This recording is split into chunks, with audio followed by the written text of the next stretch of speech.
You hear me? All right, there we go. Thank you for the introduction. Like you said, my name is Jared Tate. I am the founder and creator of the DigiByte blockchain, and I have spent the past 3.5 years living in Hong Kong and parts of southern China. So a little bit about my background. I started out in 2012 as a Bitcoin miner, and I also was a trader, and then I started going through the source code. I actually placed an order for one of the first ever ASIC miners back in the fall of 2012. So I like to do this when I give speeches and presentations. By a show of hands, how many people in here actually have Bitcoin? Okay, so everybody's fairly familiar then. Okay, that's good. So we have a more experienced audience. By a show of hands, how many people understand what an ASIC miner is? Okay, all right, that's good. That's good. So I actually placed one of the very first orders for an ASIC miner back in the fall of 2012. Now, back then, I was mining with just a few gaming computers, and then I eventually created a hash farm, and it was great. You know, I was able to get sometimes 1 or 2 Bitcoins a day.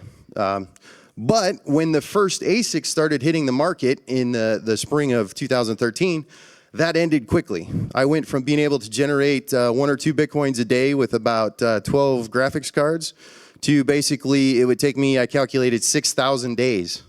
And this was February of 2014. So that kind of piqued my interest. I started studying and I started, really trying to understand what was going on with the Bitcoin blockchain. This led me to discover several what I call flaws in the core protocol and the design that have since been overcame, and this led to the launch and the creation of the DigiByte blockchain, which I'll get into more later, that we started working on in the fall of 2013 and launched in January of 2014.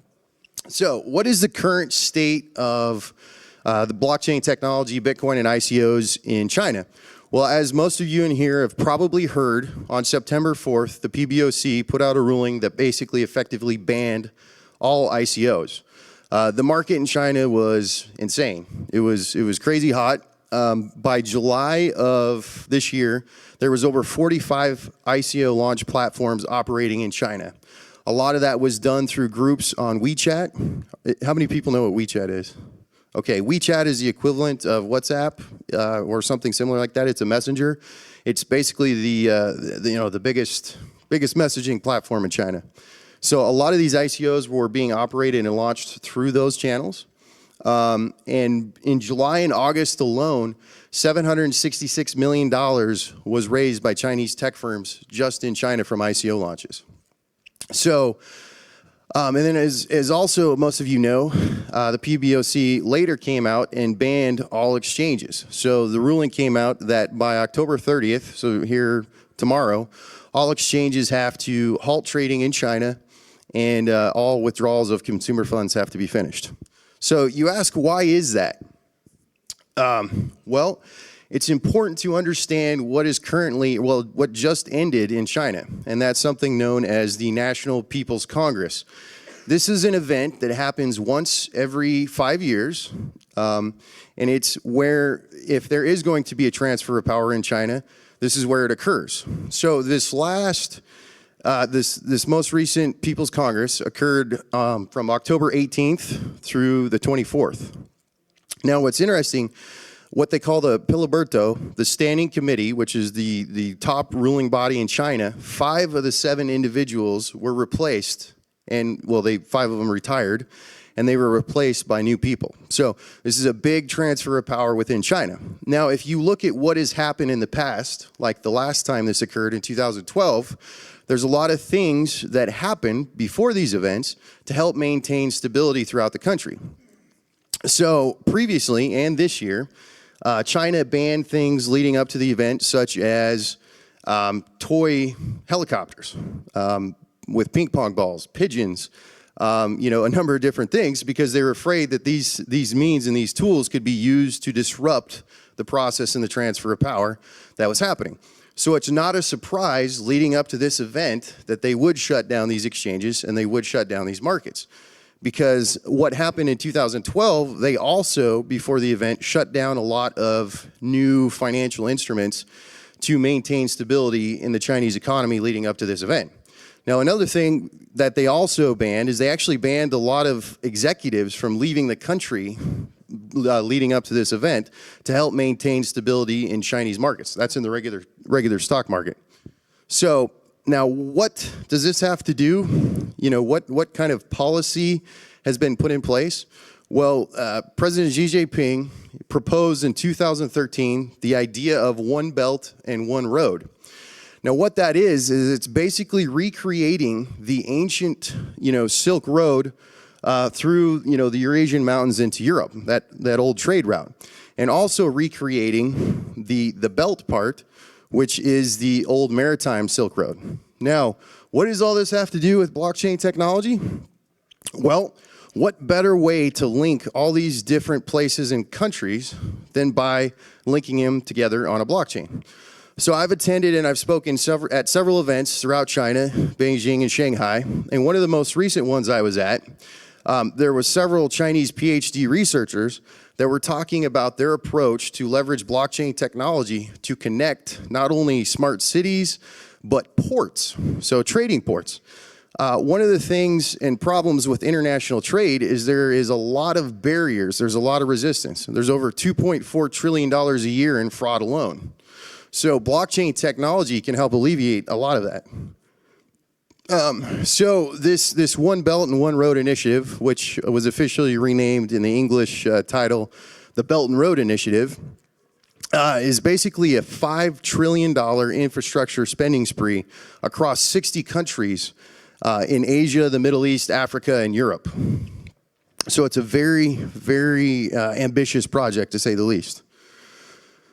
So how is this process of basically utilizing blockchain technology going to be involved? Well, in January of 2016, the PBOC announced that they would eventually create a digital version of the renminbi, which for those not familiar, sometimes you'll hear on the news it's referred to as the yuan, but a lot of the title is renminbi, the currency of China. So this digital renminbi has yet to be released, but here recently on October 15th, an insider in Moscow, I believe he was the Minister of Communications, basically stated at a closed-door meeting that I confidently declare that we can run a crypto ruble for one simple reason, that we need to. If we do not, then after 2 months, our neighbors in basically Asia will. So the era of the nation-state-backed cryptocurrencies is about to be upon us. So, picturing that ancient or the new One Belt and One Road initiative, if, the Chinese government's able to leverage blockchain technology to reduce a lot of the barriers for trade and commerce through those different ports, it's going to be a much more efficient system. One of the things that Hong Kong has recently launched is what they're calling the Belt and Road Blockchain Consortium.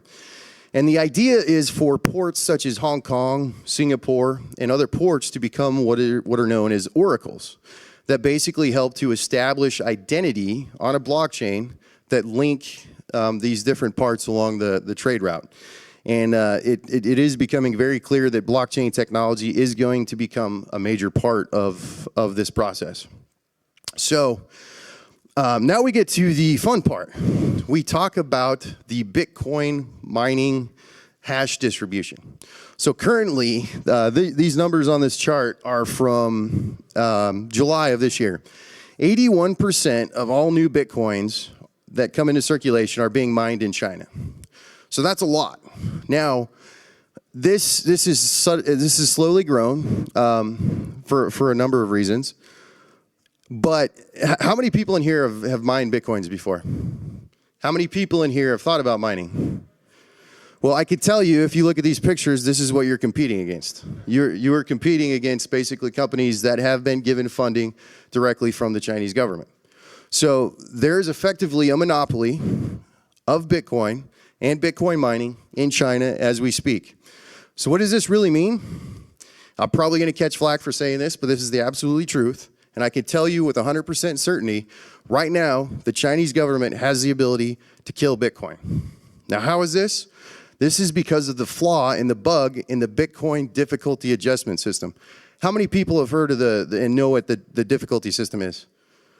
So a few, okay. So what really this means is the block timing for Bitcoin is supposed to be every 10 minutes, right? Well, how do you maintain that? Basically, when you're submitting your hashes to the network, there's basically it's an easy way to think of it as like really tough math problems. And the more computing power that comes on the network, the tougher those math problems get.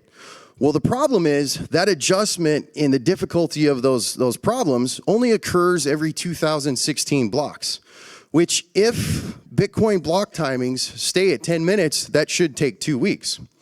Well, back in 2014, when we launched DigiByte, we had a 2-hour difficulty retarget. Dogecoin at the time had an hour-long retarget. And there was a phenomenon where multi-pools, where you would have a lot of miners that would come together, would jump from one coin to another coin to another coin. So at the time, they would move from Litecoin, then to Dogecoin, then to DigiByte, then to a few others, right? Well, what we would see is we would see 5 to 10-fold increases and decreases in hash rate. And what this caused, we saw because of this pattern, our blockchain would literally freeze when we would have a sudden reduction 5 or 10-fold in the hash rate on our network. So we saw our chain freeze for 7 hours. And then that led us to develop something we call DigiShield, which has now been implemented in dozens of other cryptocurrencies, including Dogecoin, Zcash, and numerous other ones. And then we eventually morphed that into what we call a multi-shield, which is a real-time difficulty adjustment. I don't want to get too much into it, but the point is, if there was a major power outage, or if the Chinese government came in and shut down all miners in China, you would literally have days, perhaps weeks between blocks, which means that when that next adjustment occurred, it might not occur for a few months. And when that adjustment occurs, it only goes a certain amount. So this is a very serious flaw. You saw this with Bitcoin Cash when it forked, which I was warning about on Twitter. I'm like, it's going to take hours, maybe days before they find blocks. And they're still having issues with their difficulty stability. So when the day comes that perhaps the Chinese do want to launch the crypto yuan and they no longer want to deal with Bitcoin, all they have to do is do a government mandate to shut down power to all these mining facilities. And you would literally have the chain freeze. So this can be fixed. It's been fixed in multiple other blockchains.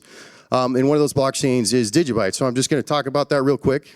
Currently, DigiByte is the longest major public chain out there with over 5 million blocks. That's the equivalent of Bitcoin in the year 2112. We went through several network enhancements. Our block speed is 15 seconds, so we can handle a significant amount, of more transactions. But one of the ways that we've prevented this centralization of mining is through what we call multi-algo mining. So we actually have 5 separate mining algorithms.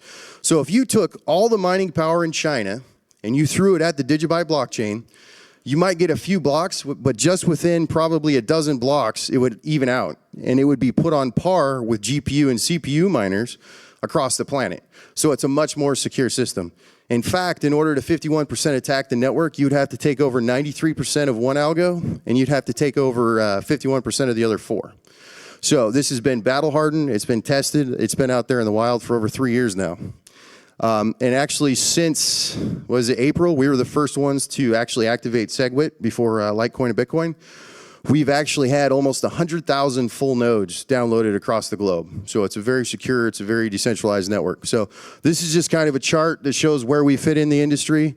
This is, there's a lot of confusion on the types of different blockchains. If you want to look at this picture, just go to digibyte.io.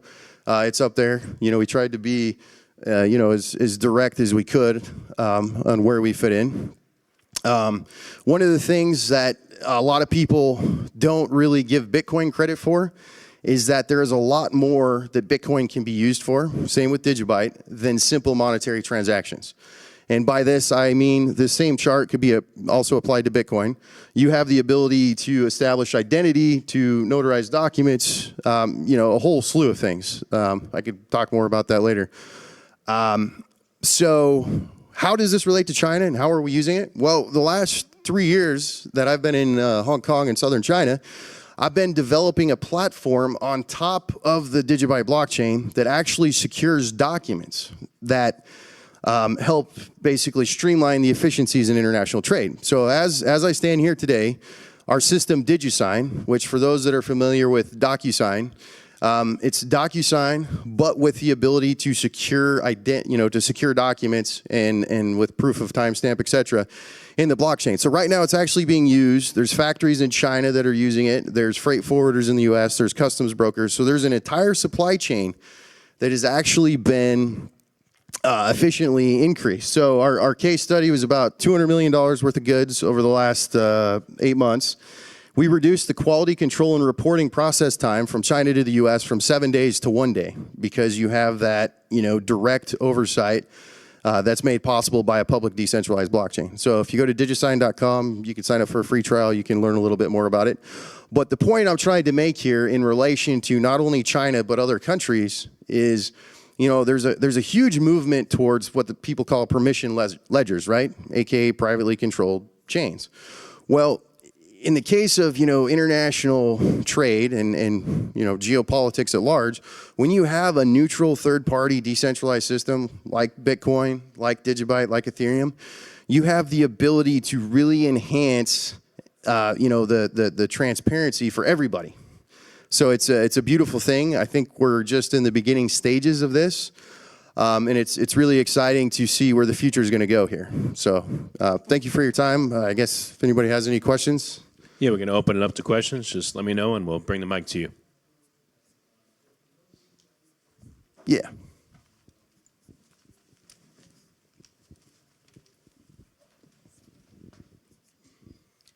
This is just a question about mining in China. Do you foresee any major changes as far as like proof of stake, proof of work coming to any of these cryptocurrencies, and how would that affect the Chinese market in cryptocurrencies since they're so heavily invested in mining?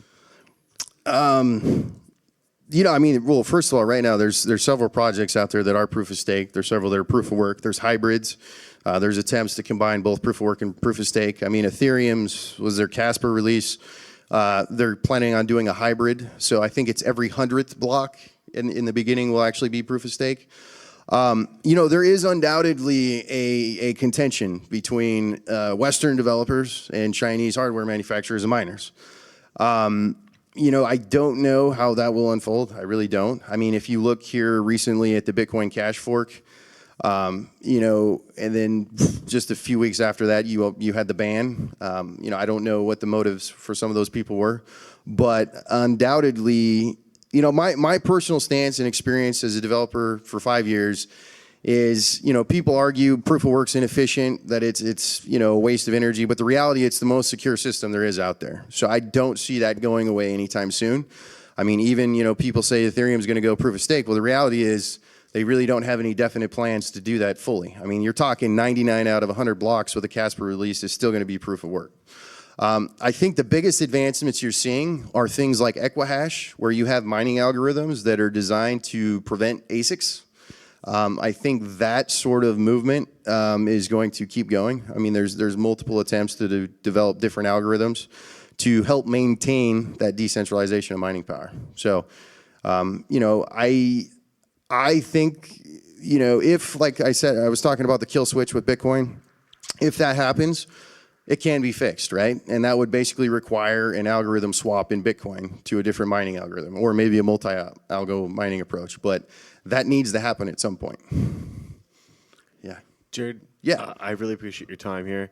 I want to talk about DigiByte for a second. DigiByte's often associated with gaming. Mm-hmm. So I wanted to get your opinion. Where do you see DigiByte being used most right now, and where do you see it being used in the future? So without a doubt, a lot of people tend to take a project and associate it with a specific thing, right? Because people want to know, what is this actually being used for? I see DigiByte being used for multiple things. The approach we're about to take when we're launching our foundation, we're doing a lot of different things, is, over the last 3-4 years, I've talked to almost every major bank, a lot of governments, a lot of corporations. Western Union's head of digital innovation brought me in. I talked to him for like 5 hours and their whole team, and several companies like that. But I've noticed anytime you talk to people about currency, you get all these objections, red flags, right?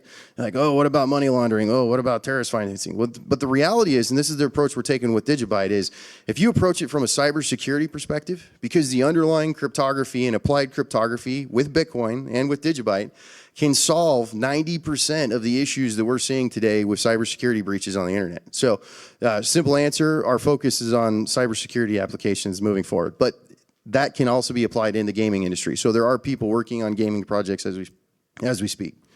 So, well, would you venture a guess as to what government crypto would look like? Would it be like a SHA-256? Would it be, you said permission ledgers, would that still be something that would be openly tradable on exchanges? Or I think it would be very controlled. It would be centrally permissioned. So you would still have a central point of issuance. They would be able to, introduce as much as they wanted in circulation.